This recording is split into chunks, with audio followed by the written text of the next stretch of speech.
Olá, amigos, companheiros do Centro Espírita Ibirajara. Vamos dar continuidade às nossas reflexões sobre o capítulo 5 do Evangelho segundo o Espiritismo, Bem-aventurados os aflitos. Hoje, particularmente, no que se refere ao item 23 dos tormentos voluntários. Que Jesus, então, assim, nos inspire nessas reflexões, aclarando-nos o entendimento e levando-nos a propostas de renovação verdadeira. Nesse, nesse item, é um item que foi ditado pelo espírito Fénelon em 1860, em que ele começa assim: Vive o homem incessantemente em busca da felicidade, que também incessantemente lhe foge. Porque felicidade sem mescla não se encontra na terra. Entretanto, malgrado as vicissitudes que formam o cortejo inevitável da vida terrena, poderia ele, o homem, pelo menos gozar de relativa felicidade, se não a procurasse nas coisas perecíveis e sujeitas às mesmas vicissitudes, isto é, nos gozos materiais, em vez de a procurar nos gozos da alma, que são um prelibar dos gozos celestes, imperecíveis. Em vez de procurar a paz do coração, única felicidade real neste mundo, ele se mostra ávido de tudo o que o agitará e turbará.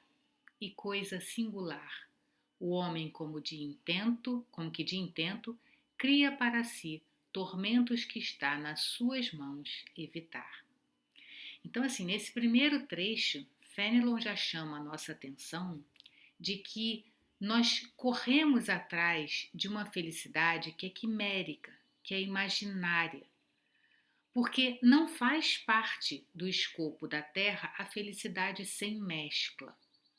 Por que ele diz isso? Porque o nosso conceito de felicidade é sempre aquela coisa serena, pacífica, sem nenhum desafio, sem nada que nos traga o esforço de dar uma solução a alguma coisa. Não tem problema, né, gente? Felicidade significa ausência de problema. E nesse sentido é que ele nos chama a atenção de que isso não faz parte da Terra. Não é porque nós aqui na Terra estejamos condenados a sofrer.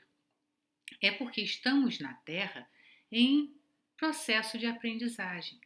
E todo o processo de aprendizagem pressupõe uma certa tensão, uma certa ansiedade diante daquilo que precisamos aprender, vencer. Então, são muitos os desafios. Se encaramos esses desafios como dores, se entendemos que felicidade é a ausência de qualquer questão desafiadora, então certamente não teremos na Terra essa felicidade. Repito, não por punição, mas porque faz parte do próprio jogo, faz parte da própria lei de progresso. É mais ou menos, como a gente, ainda no ritmo de Olimpíadas, a gente imaginar que um atleta pudesse ter a intenção de ter uma medalha sem suor. A felicidade para o atleta é o trabalho pela tentativa da conquista da sua medalha. O atleta não quer simplesmente, ele não quer, não é assim, ele não admite, porque é inadmissível, que a gente possa ganhar uma medalha sem esforço, sem mostrar aquilo que realmente anos e anos de treinamento foram capazes de gerar. Né? Então, nesse sentido, é que a Terra não é um lugar onde a felicidade estará completa. Só que ele chama a atenção de que nós poderíamos ter uma felicidade relativa. E aqui ele se refere como felicidade relativa. Está lá, a expressão, inclusive, quando vocês forem ler, vocês vão ver que a expressão está, inclusive, marcada, ela está em itálico ali para reforçar. A paz do coração.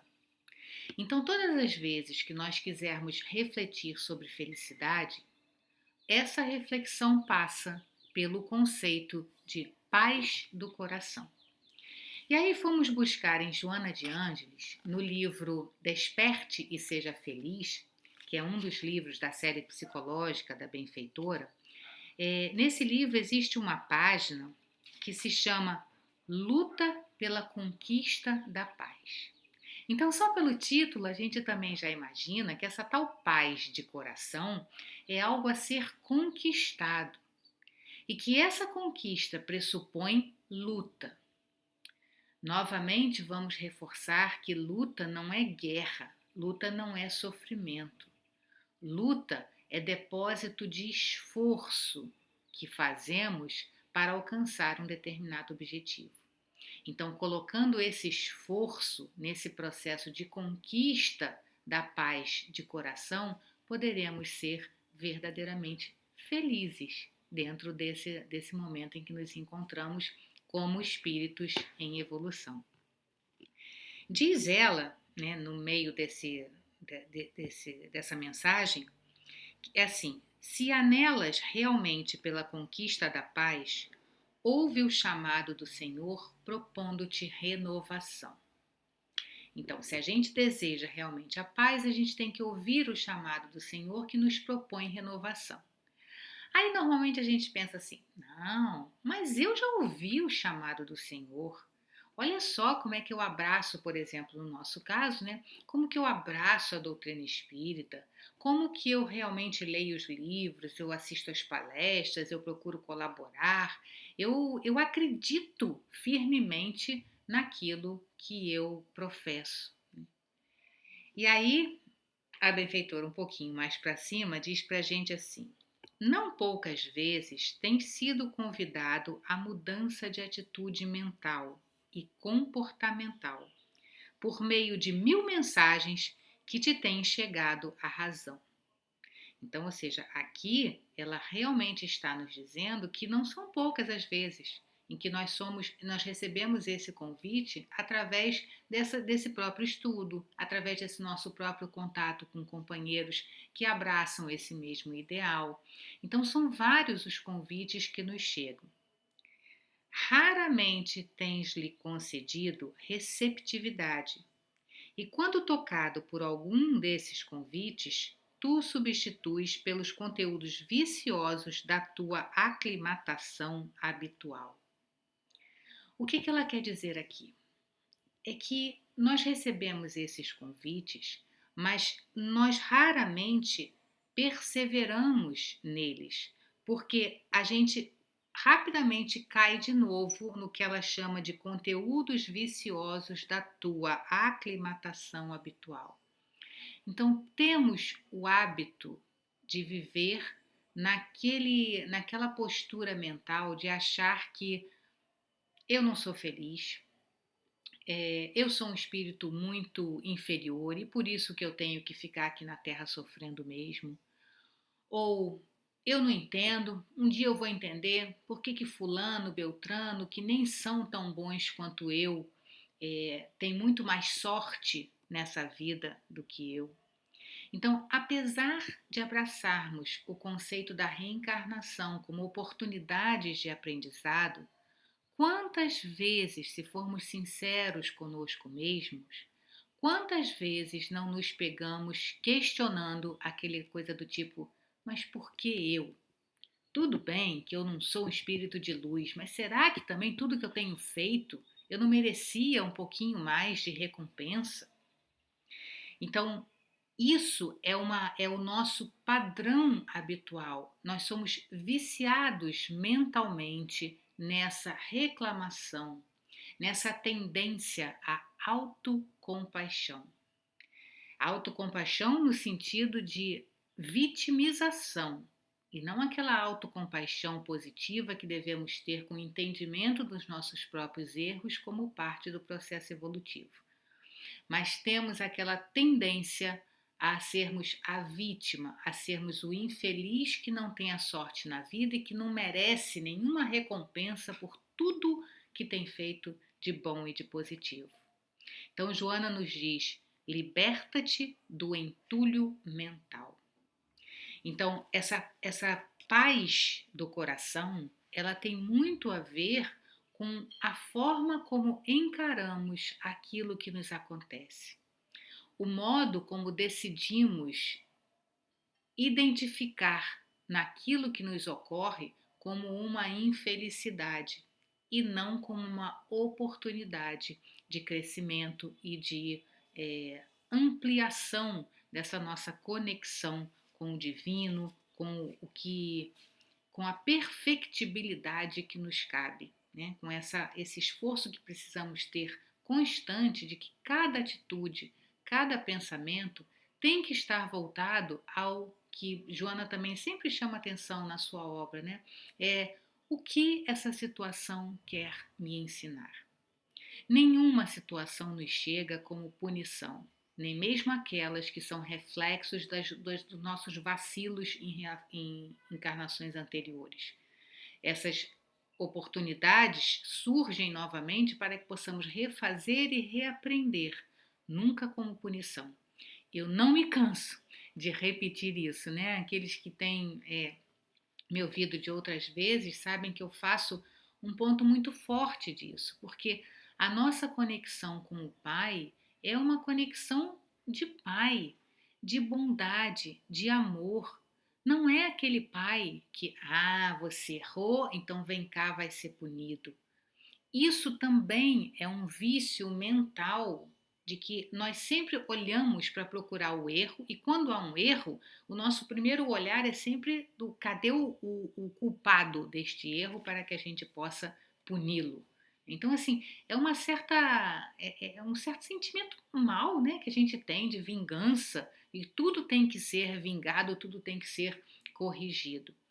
Então, é preciso que a gente suavize essa nossa percepção de Deus e que a gente ilumine, através dessa suavidade, a gente ilumine todas as situações que nos ocorrem na vida. Continuando lá no Evangelho, Fenelon segue dizendo: haverá maiores tormentos dos que os que derivam da inveja e do ciúme? Para o invejoso e o ciumento não há repouso, estão perpetuamente febricitantes.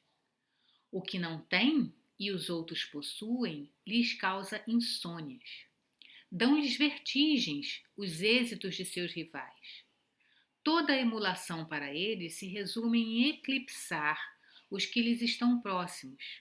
Toda a alegria em excitar nos que se lhes assemelham pela insensatez a raiva do ciúme que os devora. Pobres insensatos, com efeito, que não imaginam sequer que amanhã, talvez, terão de largar todas essas frioleiras cuja cobiça lhes envenena a vida. Não é a eles, de certo, que se aplicam estas palavras: bem-aventurados os aflitos, pois que serão consolados, visto que as suas preocupações não são aquelas que têm no céu as compensações merecidas. Então, o que Fenelon chama atenção aqui? Né? Que ele pontua que um dos piores tormentos que o homem pode ter é a inveja e o ciúme. Porque elas vão exatamente contra a tal paz do coração. E por que a gente é invejoso e ciumento? Por que é que a gente sempre olha para o que o outro tem e acha que aquilo é o melhor? E que a gente queria aquela condição de felicidade que a gente imagina que o outro esteja sentindo. Em realidade, isso tudo passa por um conceito de que tudo funciona da mesma forma para todas as pessoas. Nós vamos criando um processo, digamos, de massificação do conceito de felicidade. Então, desde pequenininho, nós vamos sendo incutidos pelos ideais de uma sociedade, de que a felicidade está, por exemplo, na conquista de uma educação que lhe dê um bom emprego, que lhe dê um salário muito bom, para que você tenha conforto, possa ter uma família. Aí a gente vai criando, né, aquelas imagens de que a família é o pai, a mãe, 3 filhos, né? Aí começa aquela coisa, aquele ideal de, como eu chamo de propaganda de margarina e a vida molico, sabe? Quem já tem um pouquinho mais de idade como eu, lembra, né, das propagandas do leite molico, em que era sempre assim, aquela coisa maravilhosa, a família sempre rindo, na praia. Então todo mundo tem dinheiro, mas tá lá na praia, né? Ninguém trabalha, ninguém... Enfim, são conceitos que nós vamos incorporando e que quando a gente para e alguém nos pergunta assim, não, mas você é materialista ou você é espiritualista? E a gente, não, a gente é espiritualista. Mas as nossas escolhas, aquilo pelo que a gente trabalha, está realmente alinhado com essa perspectiva de que somos espiritualistas? Então a gente diz assim: não, não, eu não valorizo as coisas materiais. Mas aí quando alguém ganha, né, ascende a um posto, por exemplo, de trabalho e que ganha mais, lá no íntimo fica assim: pô, mas ele nem merecia isso tudo, tá vendo? Eu tô aqui batalhando e tal e não tenho esse conforto. Quem é que lhe diz que se você estivesse naquele posto, você estaria mais feliz? Entendida a felicidade como paz de coração. Porque se fosse só estar num determinado posto, se fosse só ter um determinado salário, se fosse só ter uma família padrão, como se imagina, né, aquele padrão que cada um tem dentro de si, a gente não teria tanta gente infeliz, porque esses que lá estão estariam felizes. Então a gente começa a perceber que essa massificação do conceito de felicidade é que contribui para que a gente não conquiste a paz de coração.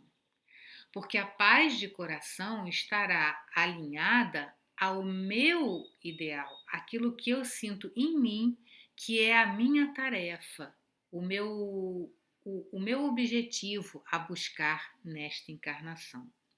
É o que Joana de Ângeles chama atenção no livro O Homem Integral. No capítulo 2, ela tem um item que ela fala do homem aparência.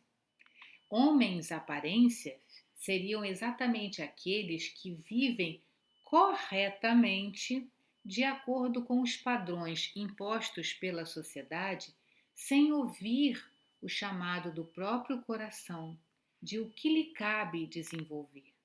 Toda vez que nós estamos alinhados com a nossa proposta individual de crescimento, esse alinhamento traz a paz, não necessariamente já imediatamente a realização, mas a paz, aquela consciência de que estamos no caminho certo, trilhando tudo da forma e no momento em que precisa ser trilhado. E Joana chama a atenção de que homens aparência tornam-se quase todos.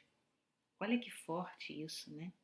Ela não está dizendo aqui menos os espíritas, menos os espiritualistas. Ela diz homens aparência tornam-se quase todos.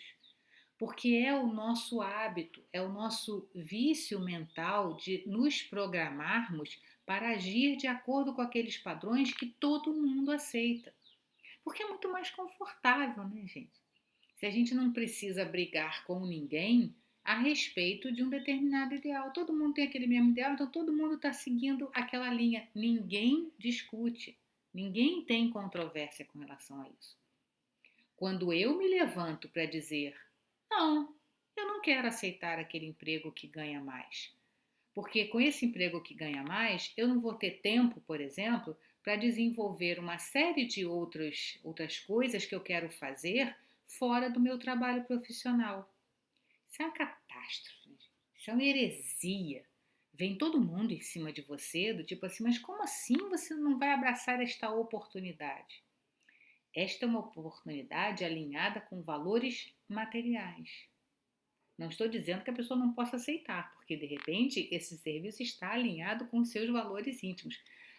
O chamamento aqui é para que a gente observe se as nossas escolhas estão pautadas nos meus valores individuais ou nos meus valores que uma sociedade toda permeia dentro de nós.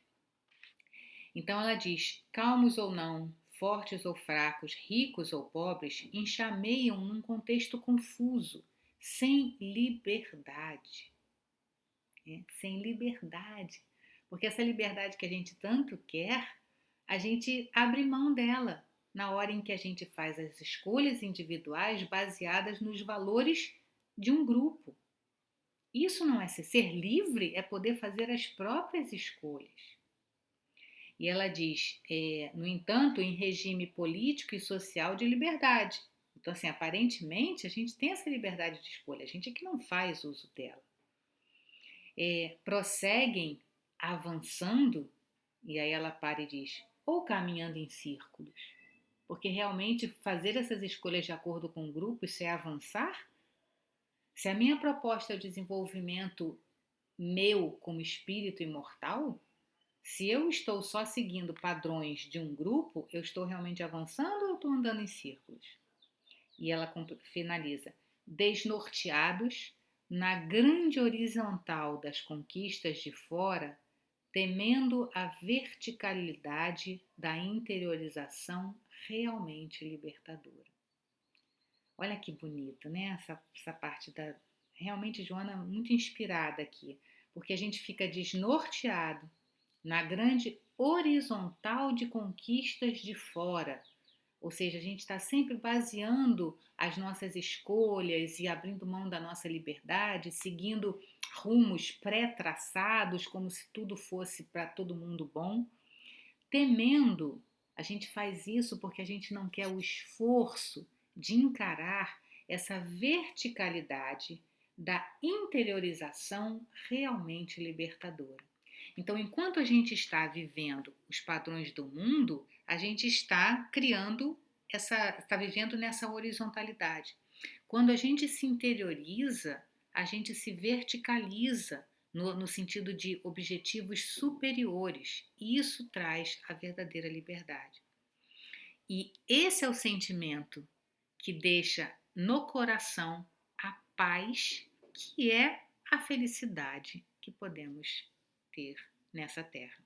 Então, olha, a gente vai vendo como é que as coisas se encadeiam e como que, ao mesmo tempo, é bastante fácil da gente escorregar nessa escolha, como ela disse na outra página, né, do nosso entulho mental. A gente já está com a mente tão cheia, tão programadinha para agir dessa forma, que é complicado, né? É desafiador a gente quebrar esse paradigma e escolher se interiorizar, e escolher a conquista dessa paz interior. E é por isso que Fenelon está chamando a atenção de que isso é um tormento voluntário. Lembram do início do título do capítulo, do título desse item do capítulo 5? Tormentos voluntários. Por que é voluntário? Porque somos nós que estamos escolhendo seguir esses padrões, abrindo mão da liberdade de escolher aquilo que de fato nos faça bem. E ele finaliza dizendo que de tormentos, ao contrário, se poupa aquele que sabe contentar-se com o que tem, que nota sem inveja o que não possui, que não procura parecer mais do que é. Então, olha só, nós precisamos do autoconhecimento, precisamos ficar nesse processo de entendimento de quem somos, para que não vivamos parecendo algo que não somos, porque aí caímos no que Joana chamou do homem em aparência.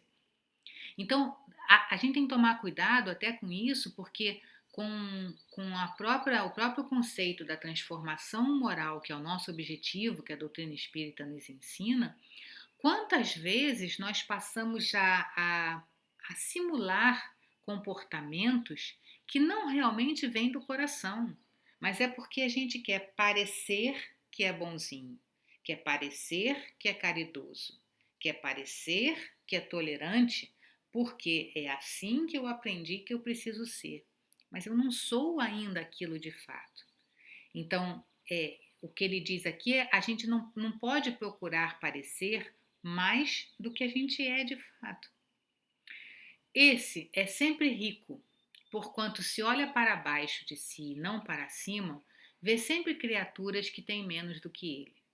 É calmo porque não cria para si necessidades quiméricas, ou seja, imaginárias, fantasiosas. E não será uma felicidade a calma em meio das tempestades da vida? Ou seja, calma, paz, né? São todas palavras desse mesmo contexto. Então, o que Fenelon nos chama a atenção aqui é que se a gente consegue, no meio de todas as vicissitudes da vida, a gente mantém a serenidade, isso já não é uma felicidade? Não é essa a felicidade que buscamos? Essa serenidade, essa calma, essa paz do coração que nos mostra que, sim, temos desafios, mas estamos aí no meio de um mega desafio mundial. Mas, de novo, a proposta vai ser a de nos trancarmos e esperarmos o desafio passar? Ou vamos abraçar o olhar para esse desafio dizendo, tá, o desafio chegou para todo mundo, mas o que me cabe aprender com esse desafio? Na hora em que eu estou nesse processo, em que eu estou permanentemente conectada à noção de que eu preciso crescer, eu preciso aprender, nessa hora eu sinto paz, porque eu estou realizando aquilo que precisa ser realizado. E essa paz, vamos lá voltar ao início do trecho, essa paz no coração é a felicidade que se pode ter na Terra.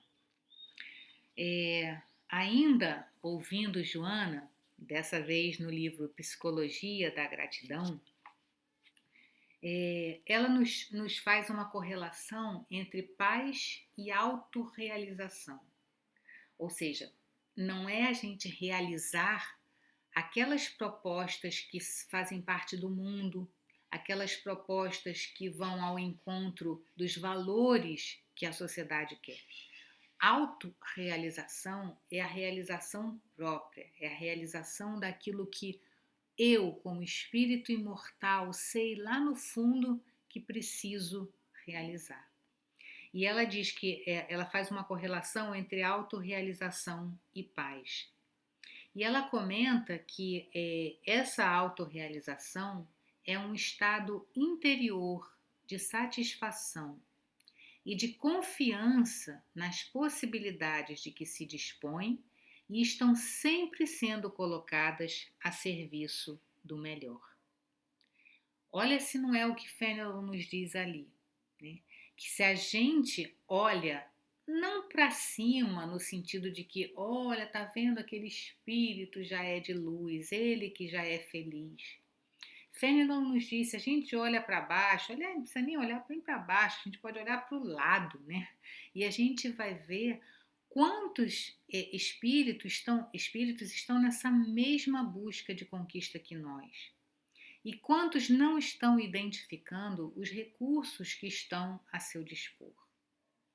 Então, voltando àquele comentário anterior, né, de Joana, no Desperte e Seja Feliz. Quantos convites nós temos recebido através de mensagens, oportunidades de trabalho voluntário, oportunidades de trabalho na caridade, oportunidades de reflexão, porque se temos o tempo a nosso dispor, se temos esse conhecimento que nos leva a buscar essa reflexão, esse processo de autoconhecimento, isso tudo são recursos que estão a nosso dispor a todo momento. E quantos são aqueles ao nosso redor que nem percebem que essas são oportunidades, são convites de crescimento? Se nós já temos essa consciência, essa percepção, o que nos falta é o esforço do atleta. Voltando lá, né, à nossa imagem já comentada. O que nos falta é a persistência do atleta que sabe que a medalha está lá na frente, mas que até lá há todo um trabalho que é renovado de esforço, de persistência, de cair, de chorar, mas de saber que tem que levantar e continuar. Muito significativa, né? Ainda falando de Olimpíadas, muito significativa aquela corredora que caiu logo no início da prova e todos nós pensamos que ela caiu, vai levantar e vai sair. E o que ela fez? Ela levantou, não aceitou a ajuda daqueles ali que foram, né, ajudar. Ela levantou e saiu correndo e passou na frente de várias que não tinham caído. Então, assim, por quê? É foco, é perseverança, é confiança. Quando a gente fala de fé em Deus, é desenvolver essa certeza através da reflexão, através da, da meditação de que aquilo faz parte de mim, aquele é um recurso que eu tenho e que eu vou poder utilizar sempre. Nesse trechinho da autorrealização e paz, Joana comenta que as heranças de que se faz portador, né, o homem, em razão do período de inconsciência e mais tarde da predominância dos instintos sobre a razão, encarregam-se de retardar o discernimento, levando-o a mais reagir do que a agir, a mais atender ao egoísmo do que ao altruísmo, envelhecendo-se antes que sublimando, mediante as disciplinas naturais que promovem os ideais de beleza, de elevação e de paz. Então, como diz Emmanuel, né, todo mundo sabe que eu gosto muito dessa frase, toda virtude foi um dia disciplina. Então é preciso que a gente se discipline nesta elevação, nesse ideal de beleza, de paz, de esforço próprio. Existe uma. Ai, deixa eu achar aqui, gente, que Joana também fala uma coisa que eu acho muito interessante, que é quando ela chama a atenção de que a gente tem um vício da reclamação. Vou deixar até para a gente voltar isso num outro momento, mas assim, a gente tem um vício de reclamar, a gente tem esse olhar viciado de que tudo nos acontece é uma infelicidade. Então é preciso que a gente discipline o nosso padrão mental, que todas as vezes em que nós pensemos em reclamar, nós lembremos de alguma coisa, de algum recurso positivo que temos. Então eu acho que a estratégia tem que ser assim. No momento em que eu estiver bem, aquele momento em que eu dedico não a ficar na frente da televisão e tal, mas aquilo que eu tiro para mim para ficar comigo, para pensar um pouquinho. Que nesses momentos eu deixe brotar em mim a gratidão por todos os recursos que eu tenho. E aí, gente, quando é só a gente parar e pensar assim: eu sou grata por. E deixa vir pelo que a gente é grato. E aí que a gente lembre de alguma coisa e que a gente acaricie essa lembrança.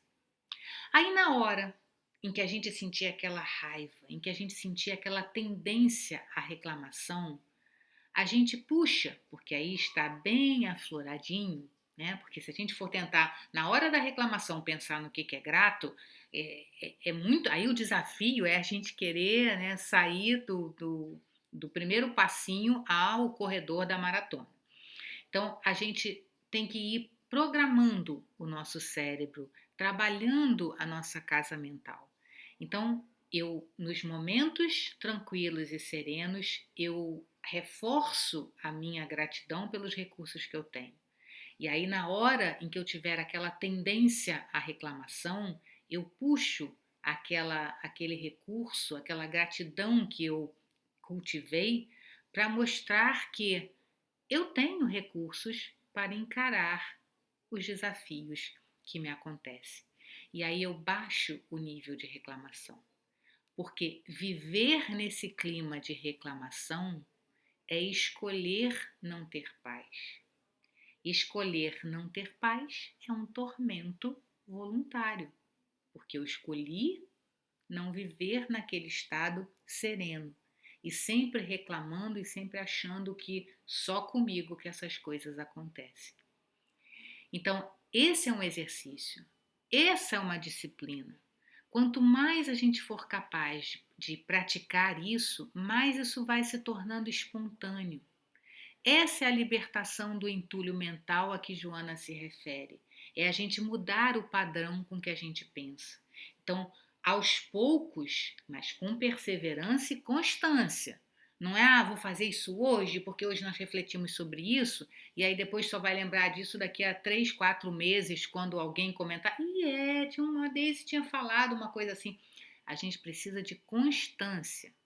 De novo, o atleta que se exercita, né, que treina uma vez por mês, não chega a lugar nenhum. Então a gente precisa estabelecer na nossa rotina espaços de interiorização, espaços de fixação dessas ideias de que eu tenho recursos, eu sou grata por eles. Essa gratidão me traz uma paz do coração que vai me levar a olhar para os desafios como oportunidades de crescimento.